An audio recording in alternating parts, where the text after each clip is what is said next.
Di antara segala hewan, aku adalah harimau. Di antara segala burung, aku adalah garuda. Di antara segala tentang, aku adalah rindu.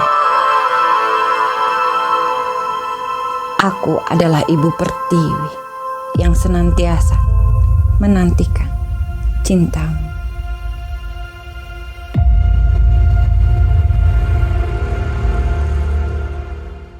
Karena itu saya pun ingin mengajak semua para guru untuk menulis. Karena lewat guru lah pendidikan bisa terus disampaikan, tersalurkan. Bila guru menulis, saya berharap bukan hanya anak-anak yang juga menulis, tetapi juga para orang tua. Agar orang tua tertarik untuk membimbing anaknya menulis. Mengajarkan menulis sama dengan mengajarkan pola berpikir, cara berpikir, struktur berpikir. Bisa membantu bagaimana anak-anak belajar. Kita banyak sering meminta anak untuk belajar. Tetapi kita lupa bagaimana mengajarkan anak untuk belajar. Oh, boleh dimatiin dulu, maaf sebentar. Ya. Kita lupa bagaimana mengajarkan anak untuk belajar. Kita hanya bisa duduk bilang, ayo belajar, kamu harus gini, kamu harus gini, kamu harus bisa. Tapi apa pernah mengajarkan anak untuk belajar? Bagaimana mereka mudah menyerap ilmu dan tanpa disadari mereka sudah berilmu, tanpa perlu dipaksa lagi untuk belajar, mereka sudah belajar. Dengan menulis bisa dilakukan. Kalau melihat perbandingan sekolah-sekolah di Amerika, sekolah-sekolah di Eropa, di Australia, bahkan di Singapura, di Malaysia, anak dari umur atau dari kelas 1 SD setiap hari yang pertama harus dilakukan adalah menulis, bukan menghafal. Tulisan mereka bisa acak-acakan, ya. Tetapi cara membuat tulisan itulah yang membentuk pola pikir. Mereka jadi bisa menemukan akar masalah, dan kemudian menemukan solusi.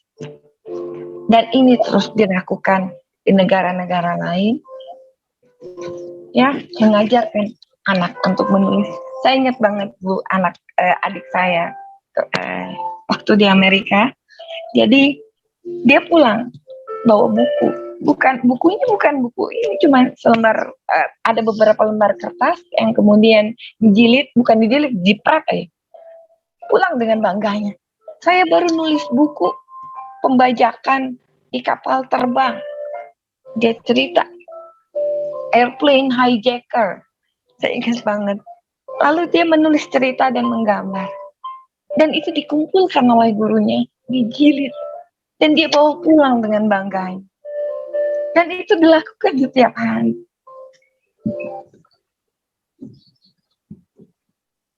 Itulah metode yang mereka ajarkan di negara-negara luar, di mana-mana, termasuk di Indonesia di masa lalu. Membantu anak untuk bisa belajar adalah dengan mengajarkan mereka menulis. Tentunya yang diperlukan saat ini adalah guru-guru yang menulis untuk bisa mengajarkan anak-anak menulis. Karena itu saya akan mulai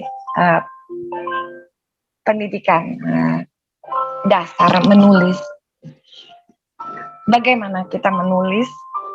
Yang paling mudah saja dulu kepada para guru. Dan saya tidak pernah mau pakai slide. Kenapa? Karena saya selalu ingin mengajak semua bukan menggunakan logika di kepala, tapi dengan logika hati. Karena kita belajar dengan rasa, Menulis harus menggunakan rasa, bukan hanya dengan logika. Sehingga ya itu, saya nggak mau pakai slide. Lebih baik saya bicara. Oke, saya mulai ya. Kita masuk ke dalam soal menulis. Tadi Mas Pril Huseno sudah Mas Pril Huseno ini adalah pemimpin redaksi, kawan saya, dia seorang jurnalis senior. Dia sudah menceritakan bahwa di Tinta Emas itu terbagi dalam beberapa rubrik. Kalau lihat di tintaemas.co.id, rubrik-rubrik ini tidak dibagi berdasarkan berdasarkan bidang, tetapi rubrik-rubrik yang ada di Tinta Emas dibagi berdasarkan jenis tulisan. Karena saya ingin semua yang membaca mulai belajar membedakan mana jenis-jenis tulisan.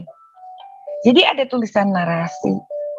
Di sana ada rubrik narasi, di dalamnya adalah jenis tulisan, esai, opini, dan jurnal. Yang barangkali bisa diisi oleh para akademisi dan orang-orang yang mau menulis dalam bentuk esai, opini, dan jurnal. Biasanya para guru juga mungkin terbiasa ya dengan tulisan akademis. Silakan. Jenis tulisan, esai, opini, dan jurnal. Itu ada di narasi. Lalu yang berikutnya, yang paling kita terbiasa adalah jenis tulisan jurnalistik atau reportase. Di kami disebut sebagai mata warga. Siapapun bisa menulis karena kita hidup. Menulis, menceritakan. Gak mungkin gak pernah jalan-jalan. Ya toh, gak mungkin gak ada peristiwa dalam kehidupan dan perjalanan kita setiap hari. Semua bisa ditulis. Itu bisa ditulis di dalam mata warga dengan jenis tulisan reportas, liputan, jurnalis. Lalu kemudian ada lagi rubrik seni dan budaya. Nah ini isinya adalah jenis tulisan yang lebih banyak kepada sastra. Kita manusia paling banyak belajar menulis adalah lewat catatan harian dan membuat puisi. Ya enggak? Mungkin kalau yang udah seusia saya nih, malu ya menyebutkan umurnya malu, tapi ya udah lihatlah rambutnya putih. Tetapi ingat gak waktu zaman 80 90-an yang namanya diary itu penting banget. Bahkan ada acara radionya, ada TV-nya. Saya ingat banget dulu dengan sahabat saya, dengan kawan saya ya, Sarah Zepira, mungkin dikenal namanya. Waktu itu saya pernah telepon dia dan pada acara Dear Diary. Dear Diary, tulisan yang kita tulis, catatan harian dibacakan. Tapi sekarang, ya karena dengan gadget dan lain sebagainya, siapa yang nulis diary? Sedikit sekali. Karena itu kami menyediakan Tinta Emas, menyediakan rubrik seni dan budaya. Silahkan menulis di sana. Ya, betul. Bahkan catatan harian dalam bentuk puisi atau catatan kecil bisa ditayangkan di seni dan budaya. Yang penting cuma satu, original, tidak copas, tidak menyontek. Itu saja syarat yang ada di sini.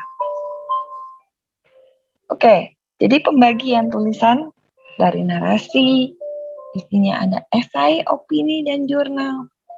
Lalu ada mata warga, yang jenis tulisannya adalah jenis jurnalistik, bisa reportase, liputan. Ada seni dan budaya, di sana kita bisa menulis berbagai bentuk, sastra, puisi, dan puisi, cerpen, cerber, bahkan sekedar catatan harian. Silahkan. Lalu yang satu lagi di rubrik ragam. Ini adalah ragam tulisan yang populer. Ada yang isinya sifatnya bebas, atau boleh lebih populer lagi disebut dengan tulisan bebas kali ya. Jadi ragam tulisan bebas yang tidak termasuk dari kategori di sana, silakan. Bagi saya, semua berhak untuk merdeka, termasuk di dalam menulis. Jadi tinta emas memberikan ini semua. Dan itulah jenis-jenis tulisan yang ada. Kalau misalnya di pojok Mariska, memang ini agak sulit.